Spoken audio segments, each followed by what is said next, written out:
Assalamu alaikum. You're watching Views and News, and I'm Faisal Rehman live from our Islamabad studios. Today, what we will be talking about is, I think, a very important topic, a very important subject, and I think we should definitely put light on this particular issue, and that is about Islamophobia.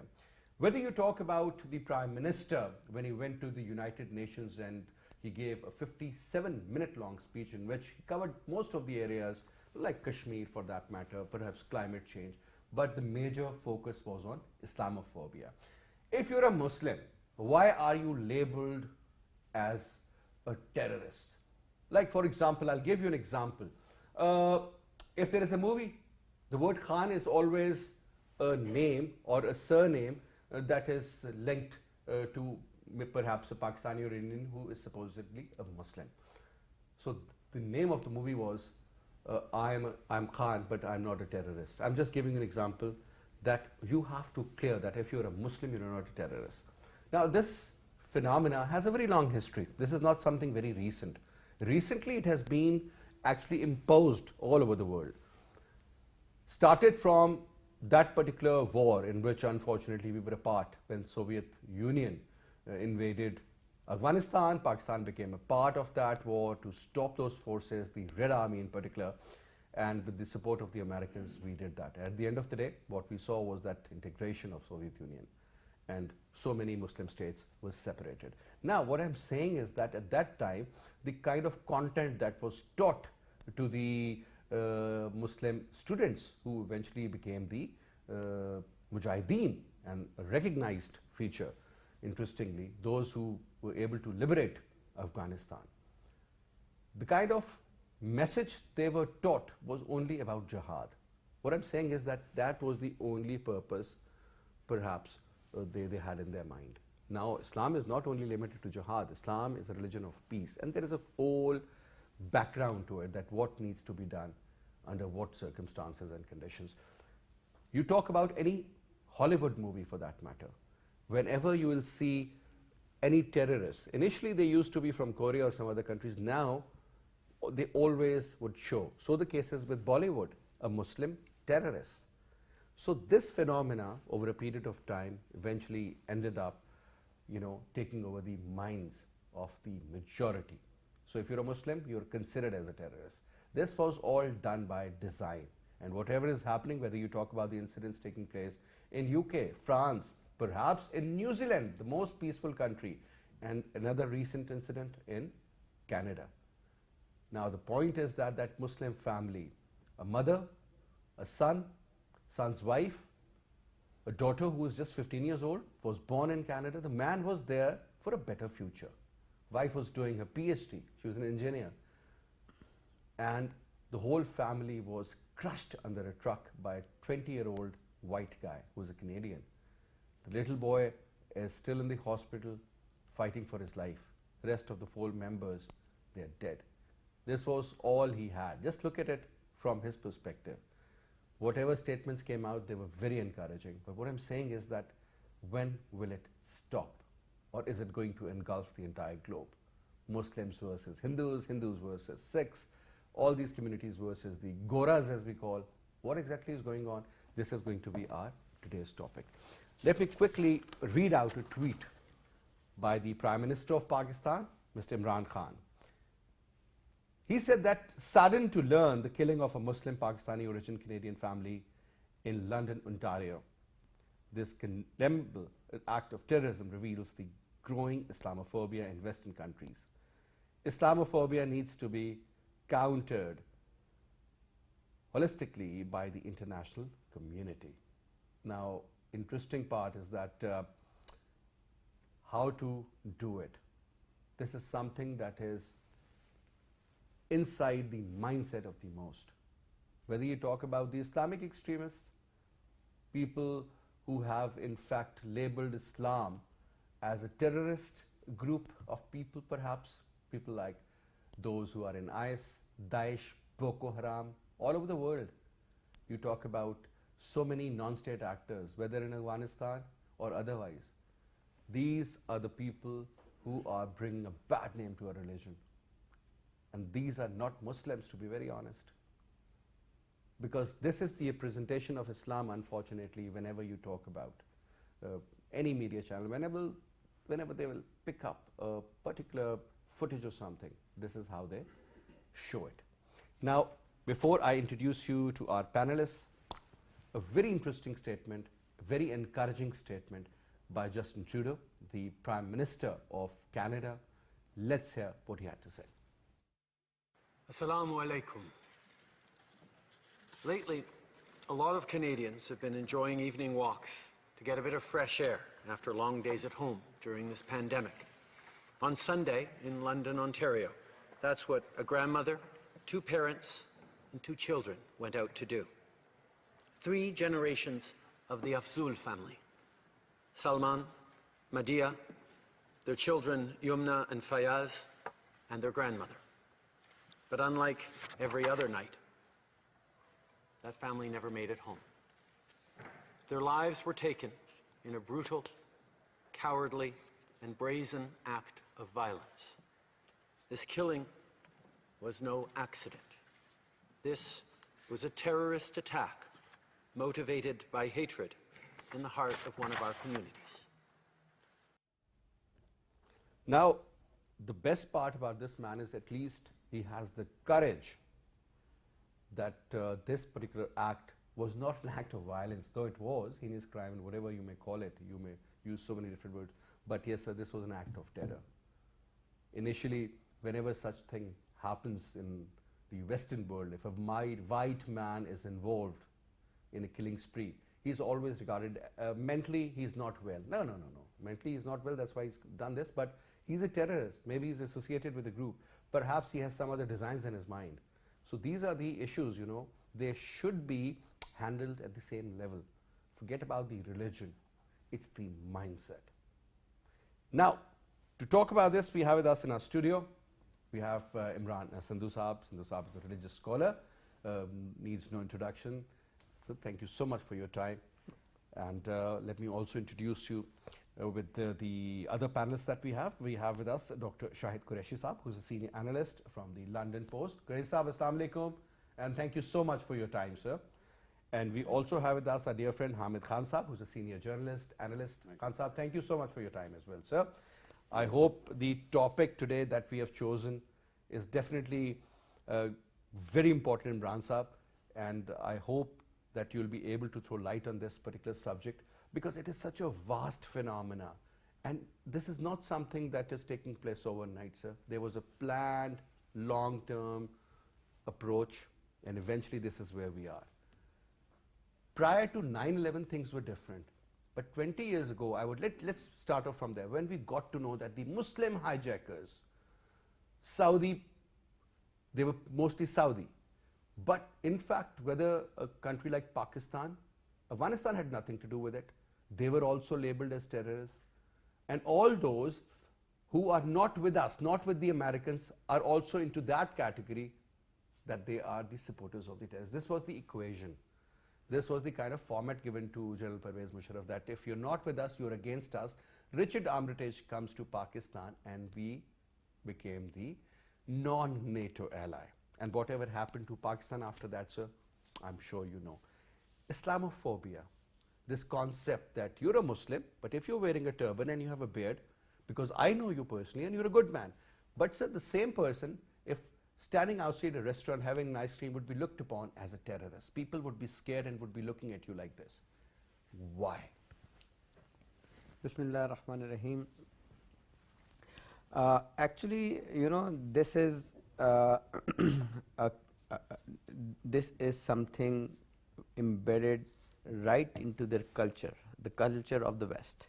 We've seen from centuries the first collateral damage of this culture of, I would say, racism.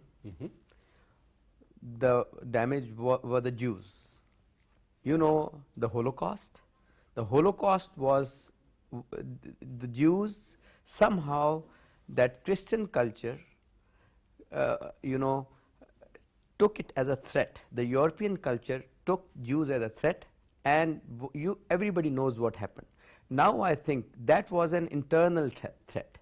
But somehow, you know, the politicians, though they are very literate people, they know lots of history and lots of geography and everything, all kinds of social sciences.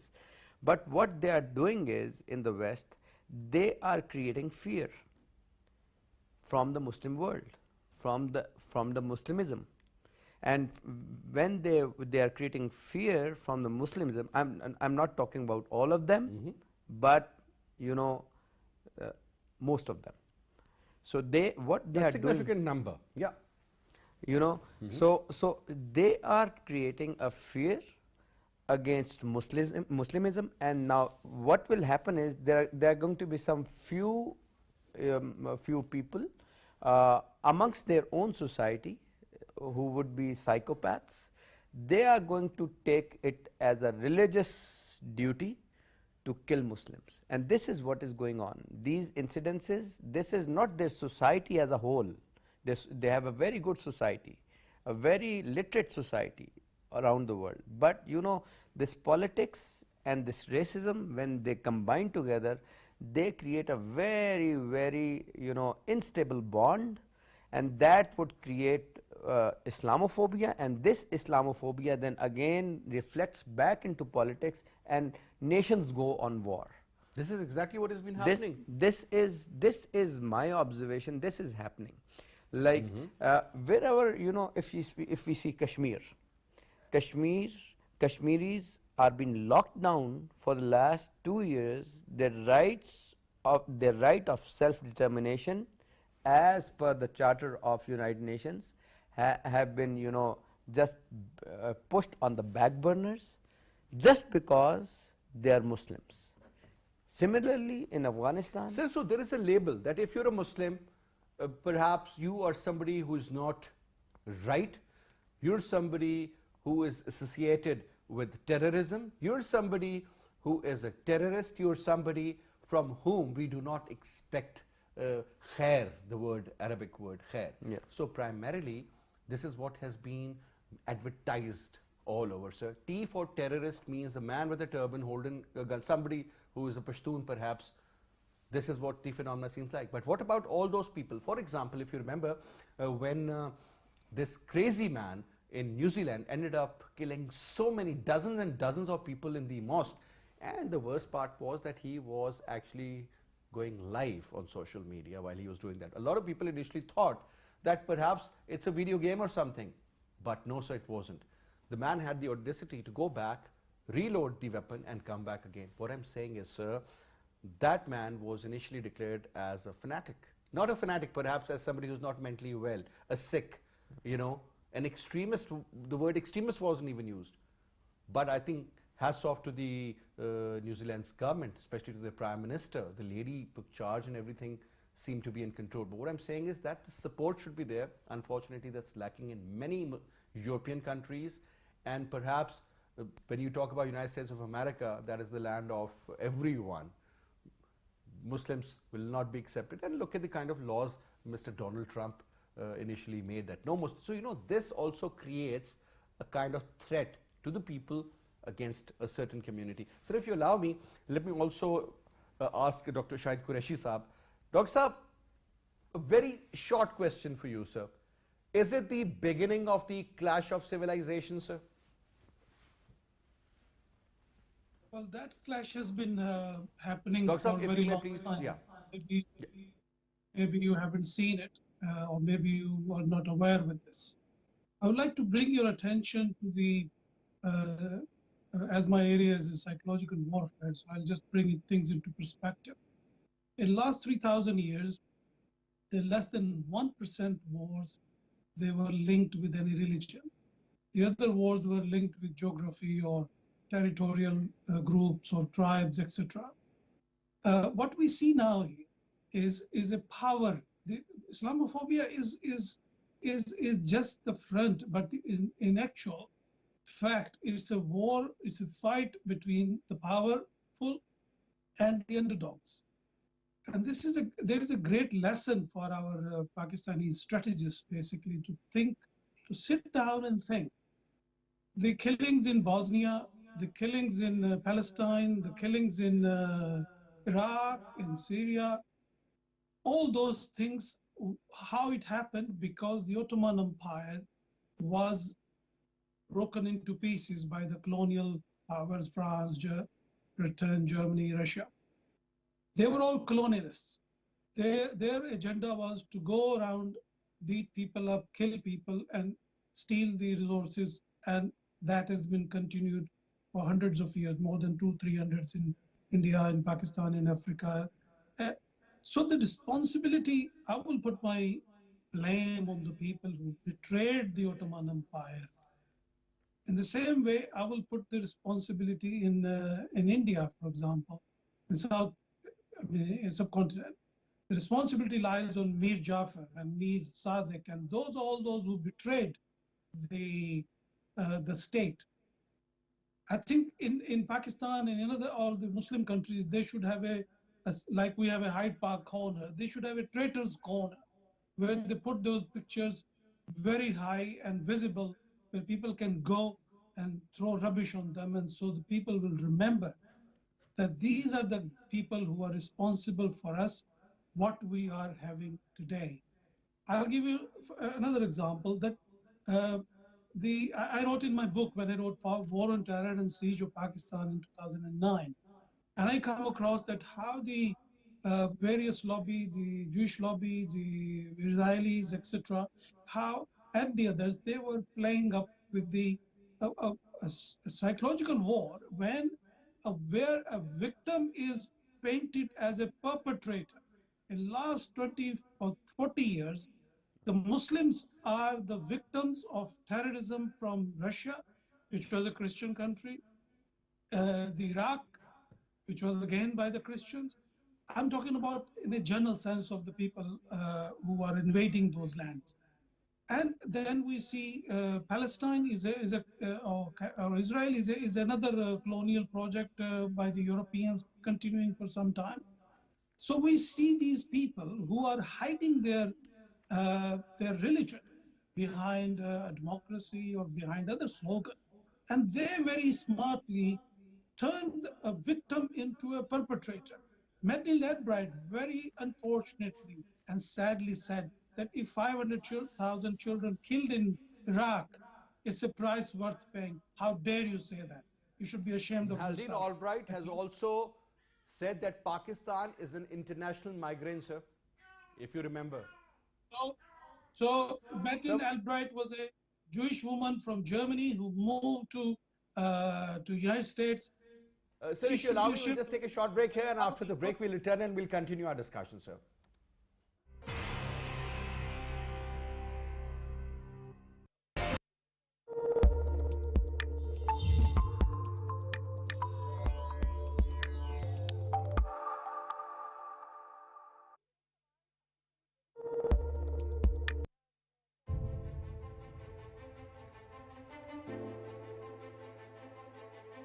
Magla Hills, the heaven of Islamabad. The abode of God, a place where you can explore your soul and meet power of natural elegance of mountains. Spread over an area of 12,605 hectares, the Magla Range, the foothills of Himalayas, are youngest hills with an age of 5,000 years old.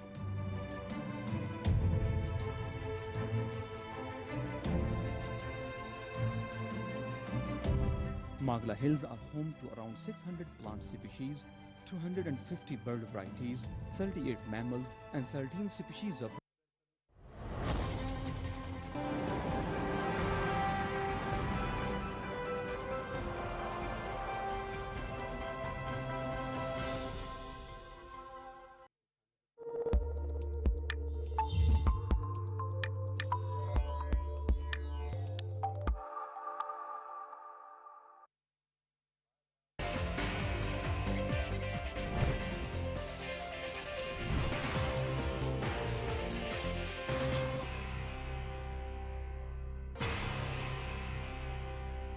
अभी national curriculum पे भी करें, बहुत बड़ा Welcome back after the break. So, we were having a word with Dr.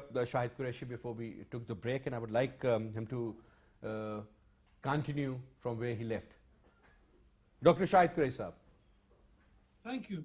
I would like to bring your attention from this the attitude of Pakistani journalists and scholars and academics. They're very apologetics. They keep on telling the Islam is a religion of peace. Islam is this. Do you think that people in Europe and America are so ignorant they don't know about Islam? They know more than you about Islam. France has been fighting crusades for a long time. It was in France in 1910 when actually someone wrote about Islamophobia, and it was 1910. It was the breakup of before the breakup of Ottoman Empire. So please don't keep repeating that Islam is a religion of peace. We know all that. We want you to improve yourself in science, in technology, in educating yourself. What's happening in the world? Look at the maps of the. Look at the flags of the European Union. Half of those flags have cross on, including the English flag, including the Scottish flag. So this cross represent that there is a religion here. We have in UK, the Church of England is the church which is headed by the Queen. By law, we cannot have a Catholic Prime Minister in the country because, and that's why Prime Minister Blair became Catholic after 1 week. He left the Prime Minister office. And also, if we see in all the European countries, we see kings and queens are sitting very quietly in the background, and they have this democratic system. And I hear someone saying that in actual fact, the Western democracy model is designed to counter a revolution. Basically, they put you on a diet plan where they don't want you to live properly, and they also don't want you to die properly. For example, in Canada, last week we hear about more than 200 children's bodies were discovered from a school. There was some genocide incident happened some time ago. There were some indigenous people. We hear in USA in 1921, they bombed a black neighborhood by aeroplanes, which was removed from the history of the USA. I think when I was in Pakistan, I was a student, I saw Roots by Alex Haley. That was the first novel I read. And when I saw the series on PTV, I was so surprised. It was so educational for people to understand what the USA means, what the US is about. Uh, but so please don't stop telling us that Islam is a religion of peace and this is a headache.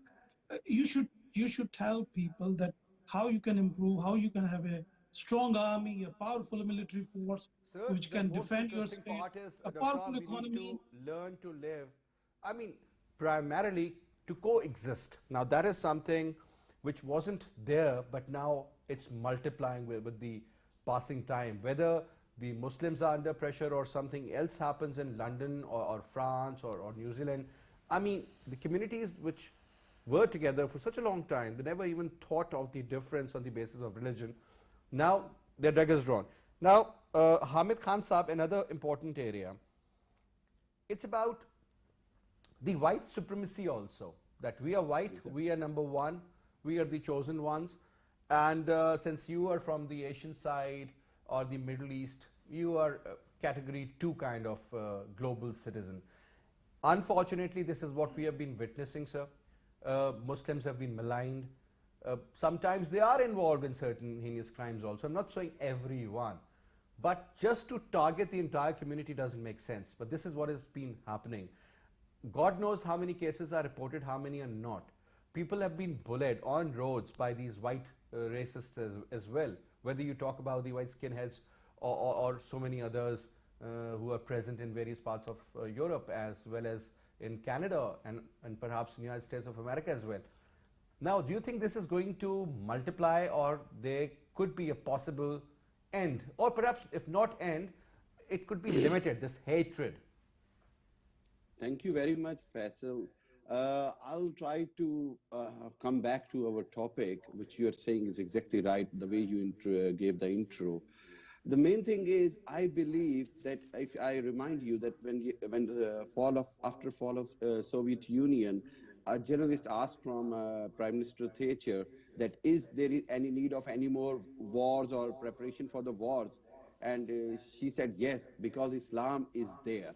So this is what the British mindset was, what the Western mindset was. It is not after 9/11, which is a common, commonly known fact that after 9/11 everything changed for the Muslims. No, they had them Muslims in their mind to demolish the Muslims and Muslim identity. I'll like to tell you one thing. If you want to live in America, I lived in England for 15 years. I have seen one thing is very important, that they, one way or the other, they discriminate with you. One way or the other, they either they want you to be like them or just exactly like them, or they will discriminate between Pakistani or between Muslim and a non-Muslim. And because of growing hatred within their own society, now this is what in English we call, as you sow, so shall you reap. The Western society and Western social fabric is being damaged in hatred towards Muslim and towards Islam, that now the peaceful countries like New Zealand and Canada are the victims of Islamophobia. And same like Justin Trudeau has mentioned and admitted that Islamophobia is a real fact in Canada and in the Western world, and the Western world has to take actions against it. Now the thing is, if you look into the history, I mean, if one Muslim does anything and it was blamed to entire Muslims or Islam, but did we ever blame, if RSS is doing anything into Hinduism, we never blame entire Indian or Hindus. If we blamed it to the organization, if a white supremacist does anything in America, we never blamed or the Christianity, because we feel that it is, we understand the basics of every religion, that basics of every religion is peace. No religion teaches you the terrorism. No religion is going to make you fanatic for any reason whatsoever. What was that hatred which was developed by these white supremacist right-wing people who have made a 20-year-old young chap who's driving a truck for the purpose of killing Muslims or killing as much as possible, and then he went to a supermarket, rang to the police and told them, I am here and get me arrested. So it means he was, as per the Paul Wright, who was the detective for this latest incident, he has written in his report that he was committed to do it. So it is an intentional murder by him. Yeah, and it's a first-degree murder. Yes, it's a first-degree murder. On top of it, it is a complete act of terrorism. Now, the question is this, that why not the Muslim world is getting together against this kind of act. I would like to remind you what happened in Paris, and then the more than 30 heads of the states went into Paris and make a chain with their hands to show the solidarity with France. Why not with this time with the Muslims? Why not they go to the, where is that United Nations? Sir, this is Hamid Saab, what we call double standards. Exactly. This is what we call, I mean, if they were there to look after the hypocrisy. issue, don't you think the United Nations has the capacity to sort out these kind of problems? They can, but they don't want to perhaps. There is an agenda, there is a narrative. Now, if you remember, sir, this word terrorist was replaced because Mujahideen, so-called, or the freedom fighters, I mean, they had a legitimate cause. Soviet they Russia. still have. Yeah. But that word was, in fact, once it was, replaced, everything went against them. Yeah. And those so-called the terrorists, Muslim terrorists, let me call that, they were considered as rebels because they were supported by the Western world in Syria or in Iraq to fight against the Muslims. So Exactly. this is another fact.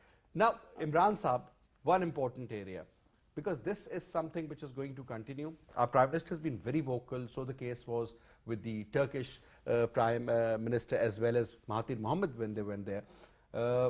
They've had a plan to, have a set of channels to which they could counter this particular phenomena. It did not materialize, unfortunately. I hope it does in the future.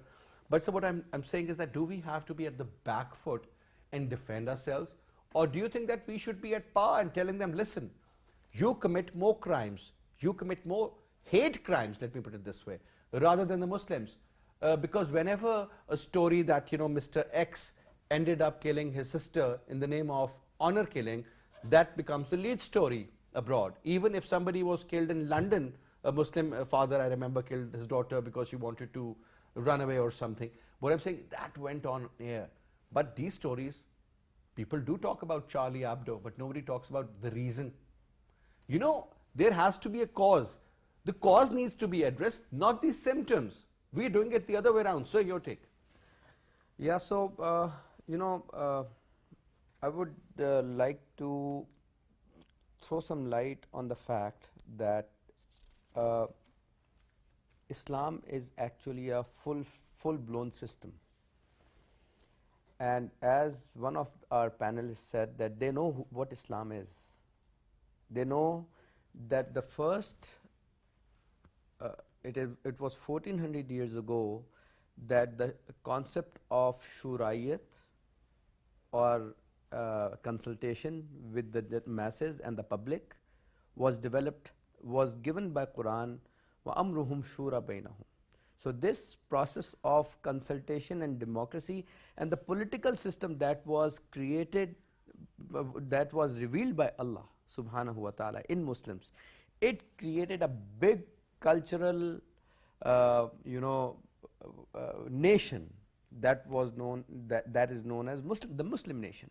And they know that the only nation that has a way of life that is better than their way of life in all perspectives of life, be it the faith, be it the worship, be it the society, be it the politics. But the problem is, sir, when be it the comes to the state. practical approach, sir, Yeah. honestly speaking, in a lot of issues, I would rate them much better than most of the Muslims, because they actually practice what Quran says. We don't.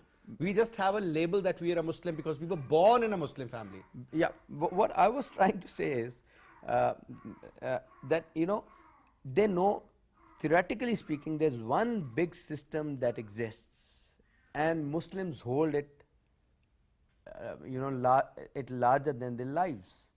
So what they are trying to do is, with their own definition of freedom, they are trying to demonize Muslims, and they are not actually trying to demonize Muslims, they are trying to demonize Islam. This is what is happening at the international political arena. And these small incidences, they are just the symptoms, as you said. The cause is their political ideology. Exactly. That is because, sir, when you talk about newspapers, okay, that is a direct form of presenting a certain incident or a story. You talk about movies. I remember I was watching a movie, The Reluctant Fundamentalist, 2 days ago, and my little son was with me, and the movie started from Lahore, a guy based in Lahore. I'll just give you an example. And they were talking Urdu. So the first impression goes that Pakistan, okay, there are people who are terrorists, there are people who are like this. I'm just giving you one example. Or you talk about another incident in which a man was looking to buy some uranium. The reality is different because Indians are selling it in the open black market, or perhaps wherever it's being sold like fruit or vegetables. But the story, it was a top cast movie of Hollywood, in which again a Pakistani man was shown, having some connections with the North Korean. I'm saying that this agenda is being pursued at a very, very top level, and that's how you penetrate the minds of the youth. Look at that. Do you remember that movie Rambo? Yes, Mujahideen. The Mujahideen. Look at, like, it also started from And Peshawar. then in the Iron Man, it started. those same Mujahideen became the terrorists. Yeah, it started from Peshawar. The Rambo, he landed in Peshawar, he went to Afghanistan, and he was a hero, and he was helping those Mujahideen. And look at when the political agenda changes, how everything changed. Now, what a brilliant example, because that is exactly what is happening. You go to various schools. I'll just give you one example. I studied in the missionary schools, and there we used to hear Bible every morning. Nobody ever thought about it that, but one day one of our teacher, she is no more, may Allah bless her soul, she used to teach us Islamiyat in Urdu, and she said, look what they are doing. You should have tilawat here instead of this. Nobody ever thought. That was the time, I'm telling you, when the Mujahideen were fighting against, it was the Azira. What I'm saying is the narrative changed. Civics, converted into diniyat, diniyat into Islamiyat, Islamiyat into Islamiyat Lazmi. And then if you remember the ghazwas, you would leave the rest of the book. Remember 4 or 5 ghazwas and you're done with your Islamiyat. This is exactly what has happened. Now, sir, coming back to you, another very important fact, Dr. Saab, is that when you live in Pakistan, you know, obviously we have our own issues to fight upon. For example, the different factions, they have different designs, they have different approaches. So they end up, you know, killing each other. Let me be very, very straight, bombing the gatherings and something of that sort. Everybody condemns that. But sir, when it comes to the Western world, do you really believe that wherever there is a minority, either in the form of a Muslim or in the form of a Pakistani or otherwise, the minority is always targeted in countries even like New Zealand or perhaps Canada, where you are looked upon as somebody who shouldn't be there, who shouldn't exist, who has not the right to live even, just because there is a proper stamp on you that you're a Muslim, A, B, that you're from Asia or perhaps from South Asia or something. That gives a bad name to that individual, a bad way of branding that person. So your way. I'll give you a very simple example. For example, if I have a British passport, I'm a British citizen, and when I go into various countries, I have access to travel, which makes my travel very easily, but it still has my origin of birth and country of birth on the passport. So, but it makes my travel easy. The nations, for example, if Pakistan was a very strong country and Pakistan was economically very strong, and then we don't need to go to Canada. I don't need to come here in London or somewhere else. We will be okay in our country. So I can give you an example off the record. Somebody told me a few years ago when Baloch separatists were doing terrorism in Balochistan, and they were living in London. And I was told that we had some tough guys from your country, i.e. Pakistan, who came to London, and they had a fight. Literally, I don't want to say it, but what they said to each other or what was said. And within a few hours, what I was told, all the Baloch guys were arrested within a few hours. This is an example I especially quoted to you, that these are geopolitical things. If you say to the country, if any of my citizen is killed or anything happened, the state will be held responsible. The ambassador of that country will be called in and called for an explanation, and then it will move up the diplomatic channels. Unfortunately, what happened in Pakistan, there is a way they are protested busy. They protest about everything. They don't do the paperwork. They don't do the homework which is required. You lose your cases in the court, cases which you are supposed to win, but Correct. because your lawyers are corrupt, they sell themselves and they lose the case intentionally. So there is an element of, if you are strong in Pakistan, if Pakistan is economically strong, is Pakistan is, like, I'll give you one example in China. For example, in China we have a lot of immigrants from China here who were detained by the immigration service. And when the immigration service goes to the Chinese embassy saying, we got here a citizen here, we want his travel document, and the China says it will take 2 years. Our population is so big, we can't just check him right away. And the immigration will leave this guy. On the other hand, when Rehman Malik was the Home Minister of Pakistan, they were deported. Pakistanis who were living here illegally or whose immigration status was not very clear, they were deported in planes because Rehman Malik decided to tell the Pakistan embassy in London that if anybody comes and asks for the extension of their passport, renewal of their passport, you should ask for the British visa. And I questioned the guy who was ambassador here, Nafiz Zikri. I wrote to him personally. I said, where is the order from the? What has it got to do with you? If I a totally person, agree with you, if a sir. Pakistani citizen, You have to raise yourself. You have to raise these standards by all means to be at least somebody who's recognized and who is appreciated and who is looked up to. Unfortunately, Muslims and in particular Pakistanis, because of their wrongdoings, they're looked, the way you exactly mentioned. Last couple of minutes, sir, I would like to, in fact, come to you. Hamid Khan Saab, there are two ways. What happened to Macron the other day, I don't blame Macron, I don't blame the other guy who slapped him. But the point is, sir, he has his own point of view, whereas Justin Trudeau has his own point of view.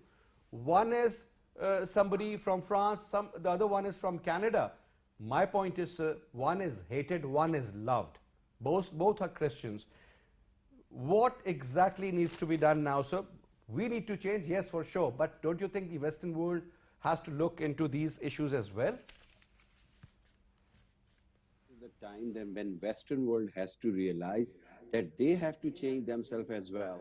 If there's a very known English proverb that your liberty stops there where my collar starts. So if you will come to my neck, you don't have a liberty to do it. So this is the point. When Macron does everything and hurts entire Islamic world, then we have the guy who slapped him, he has a justification for it. While the whole world Muslim world is appreciating Jacinda Ardern in New Zealand, Justin Trudeau in Canada, the reason is he's understanding the reality and he knows that what is the root cause of this Islamophobia and root cause of this hatred among these white supremacists. So this is the time when Western world has to address it as their own problem. It is not a problem for the Muslim world only. Now it has become a problem for the Western world, where they have to take initiatives to stop this kind of hatred, terrorist acts done by those white, I would say, smackheads.